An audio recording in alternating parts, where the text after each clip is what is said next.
Good morning class 9th।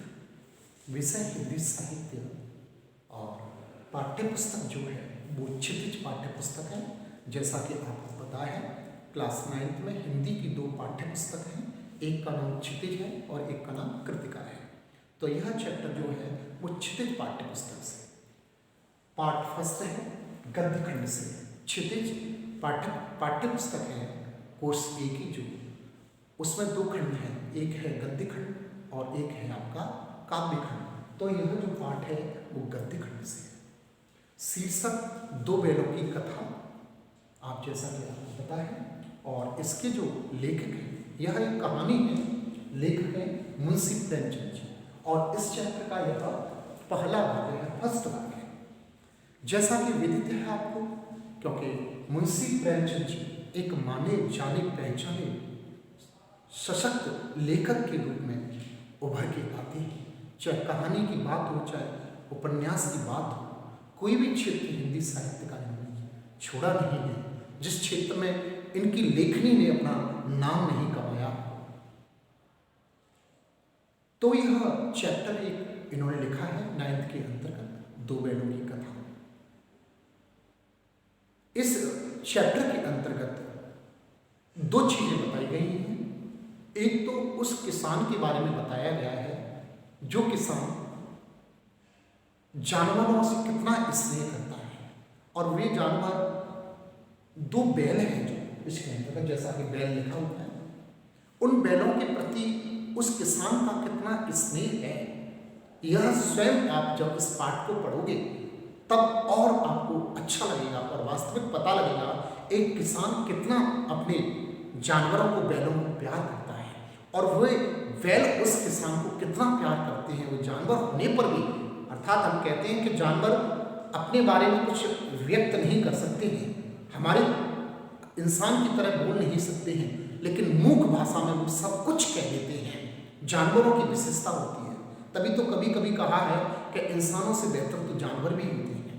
जानवरों के अंतर्गत सब कुछ होता है, सब कुछ जानते हैं, समझते हैं, बट उनकी भाषा मनुष्य की तरह नहीं होती है। भाषा होती है, मूक भाषा में वो सब कुछ बता देते हैं।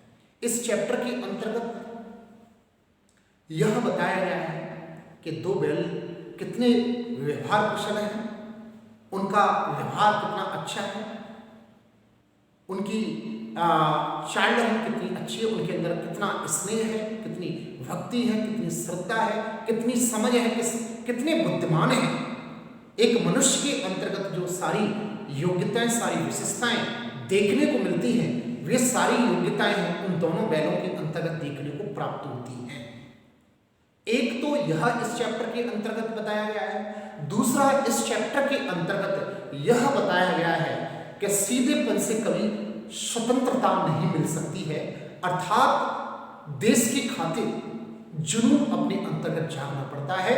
सीधेपन का लोग फायदा उठाते हैं, सीधेपन और व्यक्ति की सज्जनता का दुरुपयोग किया जाता है। आज के जमाने में सीधेपन से कभी हमें अपनी न्याय की बात नहीं मिल सकती है, अर्थात अपना कुछ नहीं प्राप्त हो सकता है यदि आप सहज और सीधेपन से रहोगे।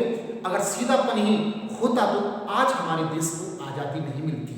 और आप देख रहे हैं हमारे सीधे बनने के कारण से आज जो बाहर के देश हैं, दुनिया के और देश हैं, वो हमारी योग्यता को छीनते चले जा रहे हैं, अपने स्वार्थवश अपने आप को बढ़ाते चले जा रहे हैं। चाहे वो जर्मन हो, चाहे वो रूस हो, चाहे वो चीन हो, चाहे अमेरिका हो, आपने देखा होगा हमारी योग्यता को वो छीनते चले जा रहे हैं। हमें हम अपने सीधेपन के कारण लुटते चले जा रहे हैं। तो कहने का तात्पर्य इस चैप्टर के अंतर्गत ये दो बातें प्राप्त होती है हमें। एक तो इस चैप्टर के अंतर्गत किसान का बैलों के प्रति प्रेम, स्नेह, श्रद्धा, और उन बैलों का उस किसान के प्रति प्रेम, स्नेह, श्रद्धा, उनकी बुद्धिमानी, यहाँ तक वो दो बैल होते हैं वो स्त्री जाति पर सींग उठाना भी ना मंजूर कहते हैं, अर्थात स्त्री जाति पर सींग नहीं उठाना चाहिए। प्रसंग में ऐसा भी आता है, आप स्वयं जब मैं आपको एक्सप्लेन करूंगा, पढ़ाऊंगा तो और समझ में आ जाएगा गहराई से। पहले थोड़ा सा मैं समरी रूप में इस चैप्टर के बारे में आपको समझा रहा हूँ। तो उन दोनों बैलों के व्यवहार, बुद्धिमानी, उनकी योग्यता, उनकी कार्यकुशलता, उनकी सोच, ये सारी बातों के बारे में बताया गया है। एक इसमें स्वतंत्रता आंदोलन के बारे में बताया गया है। ये उस समय का ही लिखा गया पाठ है। खैर, और इसको हम स्टार्ट करते हैं तब और हमें पता लग जाएगा। प्रस्तुत भावात्मक कथा के माध्यम से लेखक प्रेमचंद जी ने किसान और पशुओं का भावात्मक संबंध स्थापित किया है। जो किसान और जो पशुओं के बीच में, जानवरों के बीच में जो भावात्मक संबंध होता है, उस संबंध के बारे में इस चैप्टर के अंतर्गत बताया जा रहा है। लेखक ने यहाँ बताया है कि स्वतंत्रता सबको प्रिय होती है और जब स्वतंत्रता सहज रूप से प्राप्त नहीं होती तो उसके लिए अनेक बार संघर्ष करना पड़ता है। और इस चैप्टर के अंतर्गत बताया गया है कि स्वतंत्रता सबको प्रिय होती है, लेकिन वह स्वतंत्रता सहज भाव से कभी हमें प्राप्त नहीं होती है। उसके लिए अनेक बार संघर्ष करना पड़ता है और उसके लिए हमें बहुत बार संघर्ष करना पड़ता है। अनेक तरह की यातनाएं झेलनी पड़ती है, अनेक तरह की हमें कष्ट झेलने पड़ते हैं, समस्याएं झेलनी पड़ती हैं। निष्कर्ष रूप में यह कहानी स्वतंत्रता आंदोलन की भावना से जुड़ी हुई है और अक्सर यह प्रयास, यह कहानी जो है दो बैलों की कथा, उस स्वतंत्रता कहानी से जुड़ी हुई है, स्वतंत्रता आंदोलन से जुड़ी हुई है, स्वतंत्रता आंदोलन की भावना से जुड़ी हुई है। प्रेमचंद जी का यही कहानी पंचतंत्र और हितोपदेश की कथा परंपरा के उपयोग और विकास में सहायक बनी है। और जो प्रेमचंद जी की कहानी पंचतंत्र है, जो प्रेमचंद जी पंचतंत्र लिखी है और हितोपदेश की जो कथा लिखी है, वे दोनों कथा भी यह कथा उनके उपयोग में लाई गई है। अब हमारा चैप्टर प्रारंभ हो जाता है। जानवरों में गधा सबसे ज्यादा बुद्धिहीन समझा जाता है। हमारी बात प्रारंभ हो रही है सीधेपन से। क्या वास्तव में मूर्ख का मतलब यह होता है कि सामने वाला सीधा है, या मूर्ख की कोई और पहचान होती है? यह इस चैप्टर के बारे में यहां से प्रारंभ हो रहा है। तो हम जब किसी आदमी को परले दर्जे का बेवकूफ कहना चाहते हैं तो उसे गधा कहते हैं। जब हमें उत्कृष्ट क्वालिटी का बेवकूफ जब हम किसी व्यक्ति को समझते हैं तो उसके लिए हम गधे शब्द का प्रयोग करते हैं। गधा सचमुच बेवकूफ है या उसके सीधेपन, उसकी निरापद सहिष्णुता ने उसे यह पदवी दे रही है? अब यह कहा जा रहा है कि गधा वास्तव में सचमुच बेवकूफ होता है या उसके सीधेपन से हमें उपाधि दे दी है हमने उसको? इसका निश्चय नहीं किया जा सकता। गाय सींग मारती है, ब्याई हुई गाय को अनायास सिंगनी का रूप धर लेती है, लेकिन इसका निश्चय नहीं किया जा सकता है कि गधा वास्तव में बेवकूफ होता है या उसके सीधेपन के कारण से लोग उसे गधा कहते हैं। इसका निश्चय नहीं हो पाएगा। हमने देखा है कि जब गाय होती है तो गाय तो सींग मारती है, और कभी कभी तो वो जब ब्याई, जब नए बच्चे को उत्पन्न करती है उस समय जब गाय उसको छूते हैं, उसके बच्चे को छूते हैं, तो सिंगनी का रूप धर लेती है। कुत्ता भी बहुत गरीब जानवर है, सभी जानवरों के बारे में बताया जा रहा है यहाँ, लेकिन कभी कभी उसे भी क्रोध में ही देखा है। अर्थात हमने सभी जानवरों को क्रोध करते हुए देखा, यहाँ यही बताया जा रहा है। बट हमने गधे को कभी क्रोध करते हुए नहीं देखा, किंतु गधे को कभी क्रोध करते नहीं सुना ना देखा। जितना चाहो गरीब को मारो, चाहे जैसी खराब सड़ी हुई घास सामने डालो, उसके चेहरे पर कभी असंतोष की छाया नहीं दिखाई देती। अर्थात हमने देखा है जानवरों में अगर सबसे सीधा जानवर है तो वो गधा है। चाहे उसे कैसा भी डाल दीजिए, कैसे भी उसकी पिटाई कर दीजिए, कुछ भी कर दीजिए, कभी आपसे लड़ने की हिमाकत नहीं कर सकता है। ऐसा देखने को प्राप्त होता है। एक बार आपने कुत्ते को भी क्रोध करते हुए देखा होगा, गाय को भी क्रोध करते हुए देखा होगा, सब जानवरों को लगभग क्रोध करते हुए देखा होगा, लेकिन कभी भी आपने गधे को क्रोध करते हुए नहीं देखा होगा। चाहे कैसी भी उसे घास डाल दीजिए, सड़ी बुड़ी कैसे भी डाल दीजिए, फिर भी वो प्रसन्न ही देखा होगा। कभी भी उसके चेहरे पर असंतोष की छाया आपको दिखाई नहीं देगी। बैसाख में चाहे एक आध बार कुलेल कर लेता है, बैसाख में एक आध बार कुलेल कर लेता है, अर्थात कुलेल का मतलब किलोल कर लेता है, खेल लेता है, पर हमने तो उसे कभी खुश होते नहीं देखा। इसका बैसाख में जन्म दिवस मनाया जाता है। इसके कारण से बैसाख में कभी कभी प्रसन्नता कुलेल करते हुए देखा है। तभी तो संस्कृत वालों ने इसका नाम वैशाख नंदन रख दिया था। वैशाख में उत्पन्न जो हुआ है वो वैशाख नंदन, अर्थात गधे का नाम जो नाम है संस्कृत में वो वैशाख नंदन, वैशाखी नंदन कहते हैं। उसके चेहरे पर एक स्थायी विषाद स्थायी रूप से छाया रहता है। सुख दुख हानि लाभ किसी भी दशा में उसे बदलते नहीं देखा, और हमने कभी भी उसे सुख दुख वगैरह में कभी भी हमने उसको बदलते हुए नहीं देखा। ऋषियों मुनियों के जितने गुण हैं वे सभी उसमें पराकाष्ठा को पहुंच गए हैं। जो ऋषि मुनियों के अंतर्गत जो गुण होते हैं वो सारे उनके अंतर्गत पराकाष्ठा के रूप में पहुंच चुके हैं। पर आदमी उसे बेवकूफ कहता है। सद्गुणों का इतना अनादर नहीं कहीं नहीं देखा है, और सद्गुणों का इतना अनादर नहीं हमने कभी नहीं देखा है। अर्थात गधे के अंतर्गत तो सारे ऋषि संत मुनि ऋषियों के सारे गुण होते हैं। अनायास से कभी झगड़ते नहीं देखा, कुछ भी नहीं देखा। लेकिन पता नहीं लोग उसे क्यों उसके सद्गुणों का इतना अनादर करते हैं, मुझे नहीं पता। कदाचित सीधापन संसार के लिए उपयुक्त नहीं है, और सीधापन वास्तव में संसार के लिए उपयुक्त नहीं है। इसमें यही बताया जा रहा है कि सीधेपन से नहीं व्यक्ति को रहना चाहिए, उपयुक्त नहीं है। आज का संसार मुझे सीधेपन को गलत रूप से स्वीकार करता है, उसे पागल की उपाधि या बेवकूफ की उपाधि देता है, जैसा कि यहाँ गधे व्यक्ति को दी जा रही है। देखिए मैं भारतवासियों की अफ्रीका में क्या दुर्दशा हो रही है। आपने देखा ही होगा भारतवासियों की अफ्रीका में क्या दुर्दशा हो रही है। क्यों अमेरिका में उन्हें घुसने नहीं दिया जाता था, और आपने देखा होगा कुछ एक समय पहले अमेरिका में वीजा नहीं मिलता था। अमेरिका में उन्हें घुसने, हमारे भारत के लोगों को घुसने तक नहीं दिया जाता था।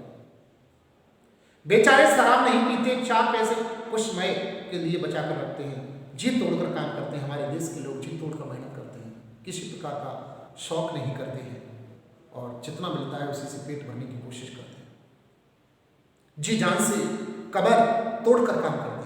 किसी से लड़ाई झगड़ा नहीं करते, 4 बातें सुनकर गम खा जाते हैं, और किसी से लड़ाई झगड़ा नहीं करते। हमारे देश की विशेष प्रधानता है, और सबको सहज स्वीकार कर लेते हैं, गम खा जाते हैं, फिर भी बदनाम है।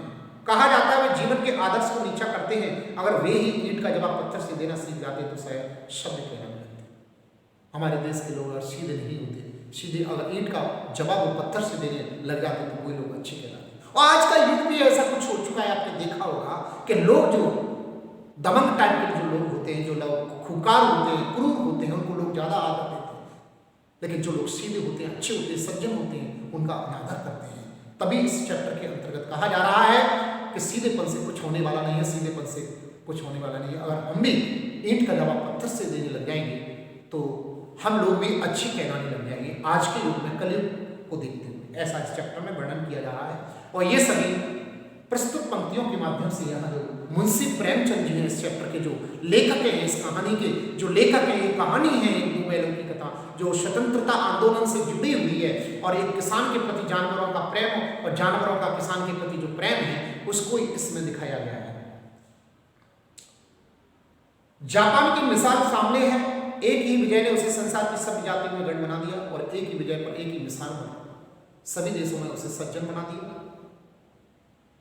लेकिन गधे का एक छोटा भाई और भी है, जो उससे कम ही गधा है, और वह है बैल। यहाँ बात हमारी गधे से प्रारंभ होकर बैल तक आ गई। सभी जानवरों के बारे में बताया, किसका स्वभाव कैसा होता है, सीधेपन से कभी आज़ादी नहीं मिल सकती। ये सारी बातें करते करते हम बैल की तरफ, जिस अर्थ में हम गधे का प्रयोग करते हैं, कुछ उसी से मिलते जुलते अर्थ में बछिया के ताऊ का भी प्रयोग करते हैं। बछिया का ताऊ कहलाता है, अर्थात बैल को बछिया का ताऊ कहलाता है। कुछ लोग बैल को शायद बेवकूफों में सर्वश्रेष्ठ कहेंगे, मगर हमारा विचार ऐसा नहीं है। कुछ लोग आज के कलयुग में गधे को जैसे बेवकूफ कह दिया, शायद हो सकता है बैल को भी बेवकूफ कह सकते हैं। लेकिन हमें इस चैप्टर के पढ़ने के बाद में यह प्राप्त होता है कि बैल बेवकूफ नहीं होता है, बैल बहुत ही बुद्धिशाली जानवर होता है। बैल कभी कभी मारता भी है, कभी कभी अड़ियल बैल भी देखने में आता है, और कभी कभी बैलों को देखा है मारता भी है, अड़ियल बैल भी देखने को हमें प्राप्त होते हैं। रास्ते में आपने देखे होंगे, बहुत खुकार होते हैं, और भी कई रीतियों से अपना असंतोष प्रकट कर देता है, तब उसका स्थान गधे से नीचा है। अतः कभी कभी उसे मारते हुए देखा है, असंतोष पैदा करते हुए देखा है, इसलिए गधे से स्थान कम है, क्योंकि गधे के चेहरे पर कभी किसी प्रकार की असंतोष की छाया हमने कभी भी नहीं देखी किसी भी चीज को लेकर। उस किसान के नाम से, उस किसान के बारे में। यहां ये बताया जा रहा है कि झूरी काछी के दोनों बैल, झूरी जो काछी था कुशवाहा, उसके दोनों बैलों के नाम थे हीरा और मोती। जो झूरी नाम का जो काछी था उसके बैलों के नाम थे, एक का नाम हीरा और मोती। दोनों पछाई जाति के थे, देखने में सुंदर थे दोनों, काम में चौकस, ढील में ऊंचे। बहुत दिनों साथ रहते रहते दोनों में भाईचारा हो गया। दोनों आमने सामने या आसपास बैठे हुए एक दूसरे से मुख भाषा विचार विनिमय करते और दोनों हट्टे कट्टे मोटे ताजे थे, बढ़िया कार्य करने में सब कुछ थे। दोनों में दोस्ती होते हुए देखा, दोनों एक साथ बैठने लगे, दोनों एक साथ खाने लगे, दोनों में बहुत श्रेष्ठ कुशलता की मित्रता हो गई। दोनों एक दूसरे से मुख भाषा में आचार विचारों का विनिमय करते थे, आदान प्रदान करते थे विचारों का मुख भाषा में, क्योंकि बोल तो सकते नहीं है, पहले आपने देखा है। एक दूसरे के मन की बात कैसे समझ जाता था हम नहीं कह सकते, वो एक दूसरे की बात आपस में कैसे समझ जाते हम नहीं कह सकते। अवश्य ही उनमें कोई ऐसी गुप्त शक्ति है जिससे जीवों में शिष्टता का दावा करने वाला मनुष्य वंचित है, और ऐसी कोई चीज है जो वो समझ जाते हैं एक दूसरे की भाषा को, इसे मनुष्य भी नहीं समझ सकता। दोनों एक दूसरे को चाटकर और सुनकर अपना प्रेम प्रकट करते हैं। कभी कभी दोनों सींग भी मिला लिया करते हैं, दोनों एक दूसरे को सुनकर चाटकर एक दूसरे का, कभी कभी दोनों सींग भी मिला देते हैं और एक दूसरे से मिलकर एक दूसरे के प्रेम का भाव प्रकट करते हैं। केवल विनोद के भाव से, आत्मीयता के भाव से, जैसे दोस्तों में घनिष्ठता होती है, धौल धप्पा होने लगता है। इसके बिना दोस्ती कुछ फुसफुसी, कुछ हल्की सी रहती है, जिस पर ज्यादा विश्वास नहीं किया जाता है। जिस वक्त ये दोनों बैल हल या गाड़ी में जोत दिए जाते हैं और गर्दन हिलाकर चलते हैं, उस वक्त हर एक की यही चेष्टा होती थी कि ज्यादा से ज्यादा बोझ मेरी ही गर्दन पर रहे। दिन भर के बाद दोपहर या संध्या को दोनों खुलते तो एक दूसरे को चाट कर अपनी थकान मिटा लिया करते थे। नाद में खली भूसा पड़ जाने के बाद दोनों साथ उठते, साथ नाद में मुंह डालते और साथ ही बैठते थे। एक मुंह हटा लेता तो दूसरा भी हटा लेता था। देखिए उनकी कितनी अच्छी विशेषता है।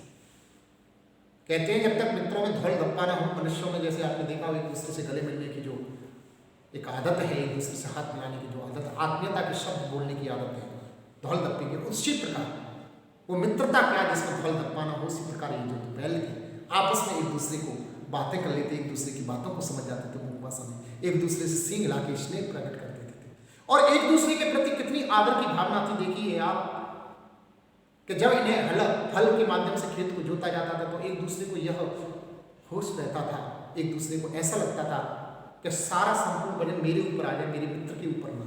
देखिए एक मित्र की भावना दूसरे मित्र के प्रति कितनी पवित्र भावना, कितनी सुंदर उत्कृष्ट भावना है कि एक बैल हीरा ये सोचता था कि मोती के ऊपर भार ज्यादा ना है, मेरे ऊपर ही रहे, और मोती ये समझता था कि हीरा के ऊपर ज्यादा भार ना रहे, मेरे ऊपर रहे। दोनों की मित्रता देखिए, दोनों की कितनी कुशलता है कि एक दूसरे को कितना स्नेह करते थे। और इस प्रकार करते हुए दोनों चलते थे, जब खेत में जोतते थे एक दूसरे से सींग मिलाते हुए, एक दूसरे के साथ में शरीर से शरीर स्पर्श करते हुए, पैरों से पैर स्पर्श करते हुए, कान से कान स्पर्श करते हुए चलते थे दोनों हीरा और मोती।